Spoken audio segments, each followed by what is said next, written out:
HYB failed to master. America captured a true star. Los Angeles this morning. Not because of earthquakes, not because of political issues or street protests as usual, but because of one thing that now can no longer be denied even by a large agency of HYB's class. At the end of a Beverly Hills street, in front of a studio that used to be used by Justin Bieber for private rehearsals, is now crowded with jet black vans. And who emerged from there, making local media photographers hold their breath and press their camera shutters without pause.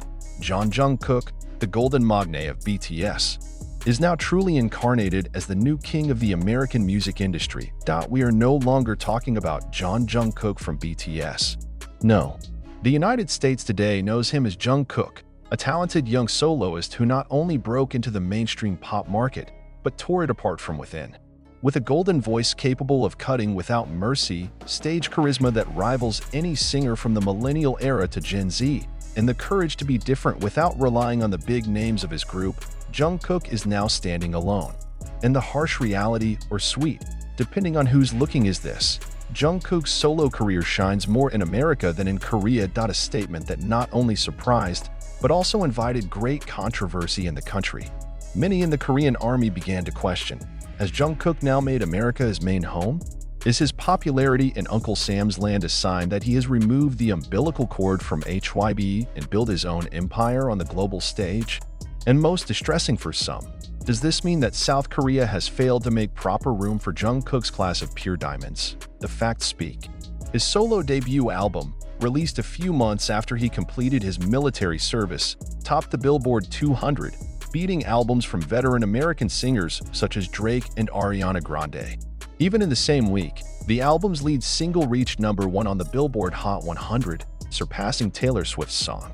On YouTube, his music video was viewed more than 200 million times in just 2 weeks. And in an exclusive interview with Zane Lowe on Apple Music, Jungkook in a calm but firm voice stated, "I never want to be anyone's shadow again. It's my time to walk alone." The sentence was like a thunderbolt in broad daylight for BTS's ardent fans who still hope that the 7 stars will always be together as one. But is that a form of betrayal? Or is it proof? The United States is not fooling around in accepting Jungkook. At the legendary Coachella, he performed as the youngest headliner in the history of the festival. Her performance was praised by Rolling Stone, who called her one of the most intuitive and expressive performers in the global music industry today. The New York Times even wrote a special editorial about Jungkook's phenomenon called "Going Beyond Hallyu and Into the Core of Western Pop Culture." However, this success did not come without injuries. Jungkook had to leave the comfort he had built with BTS. He had to face the scorn of hardline fans who felt abandoned. He was also reported to have experienced mild panic disorder due to the great stress of being a soloist, and during one of his therapy sessions, which was leaked to the media after a shocking investigative report was released by Dispatch USA. It was revealed that he had questioned whether all this was worth the sacrifice. "Sometimes I wonder, is what I'm chasing worth the cost of losing like this?" he said at the session. On the other hand, HYB's agency doesn't seem too comfortable with the exponential pace of Jungkook's career out of their control.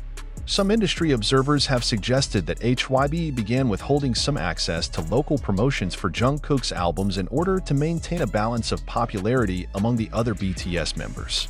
In fact, a leak from a former HYB employee mentioned that there was an unofficial strategy to obscure Jungkook's solo dominance so as not to create too big a gap between BTS members.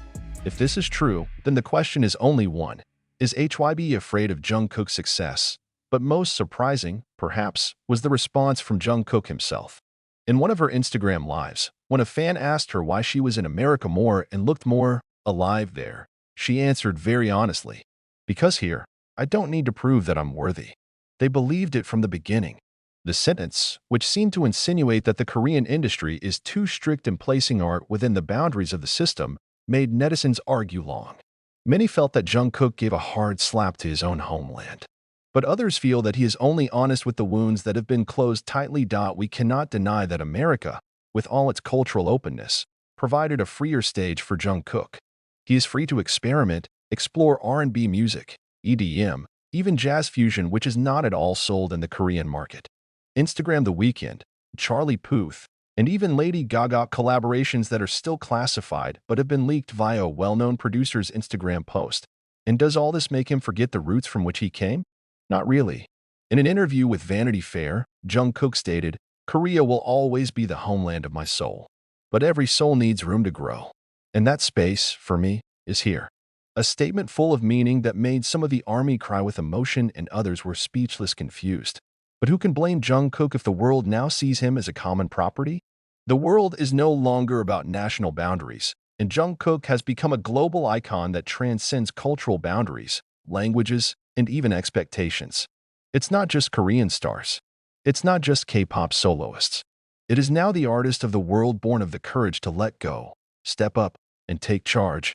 And today, the world sees that very clearly. From billboards to Grammys, from Coachella to New York Fashion Week, from small stages in Korea to major stages in America, Jungkook has rewritten the roadmap of an idol's career. No longer stuck to the old system. No longer afraid of limits. No longer hesitate to walk alone. Because he knew the sky was too vast to just explore together, Jungkook is now not only more MONCER in America. It is the light itself. Jungkook's footsteps in the global entertainment industry are no longer just a shadow of BTS's adorable youngest son. It is now a symbol of change. He became a living example that to be great, sometimes we have to dare to fight the system, even if it means moving away from the comfort zone that has raised us. And this is not an easy thing to do, especially if the comfort zone is named BTS, the most influential music group in the world over the past decade. However, Jungkook Road was not built out of convenience. Behind her brilliant success on American stages, there is a story of long nights full of tears, loneliness, and inner struggles that the public does not know about. In a closed-door interview with a well-known music journalist from Billboard, it was mentioned that Jungkook once almost gave up in the process of making his solo album because of the pressure to look perfect. "Every vocal note I sing, there's always a voice in my head saying, 'That's not good enough.' I had to destroy that voice." He also revealed how he had considered taking a break from the entertainment world after BTS went on hiatus for military service. "I feel empty," she said in the interview.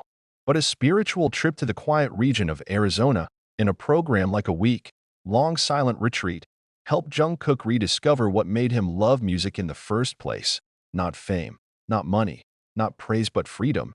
And that freedom, ironically, he found in America. This is where the controversy deepens.